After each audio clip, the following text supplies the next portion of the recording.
Hej, og velkommen til Kasper og drengene fra Brasilien. Jeg tror alle sammen, vi kender fornemmelsen af at få en gave til jul. Og så er det ikke lige det, man har ønsket sig. Man har måske ønsket sig en højhalset sweater, og så får man et matsort stinkgål. Det er så ærgerligt. Det er så ærgerligt. Jeg besøger dig i dag, her Vellemand, og du har byttet alle de gaver, du nogensinde har fået. Jeg har byttet alt. Ja. Og det er lige fra fødselsgaver hen over som fejrsgaver til julegaver. Jeg bytter det. Og hvorfor? Fordi jeg aldrig har fået lige det, jeg ønskede mig. Altså, jeg har fået mange gaver, men aldrig lige det, jeg gerne vil have. Og jeg ved, at du allerede har fået nogle kalendergaver, som skal byttes. Det har jeg faktisk, ja. Skal vi prøve at se et eksempel på det? Altså, jeg har fået sådan en hvid t-shirt. Hvad havde du ønsket dig? Jeg ønskede mig en hvid t-shirt. Men ikke lige.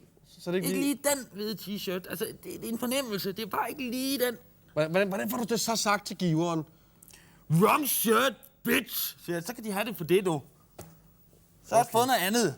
Hvad har du mere fået? Jeg har fået sådan en kage, marmorkage. Ja, det er ikke meget godt også, jo. Nej, fordi det er en ny marmorkage. Jeg har ønsket mig en gammel marmorkage. Men du kan da bare lade den ligge lidt, så bliver den jo Nej, gammel. for man skal bytte inden 8 dage.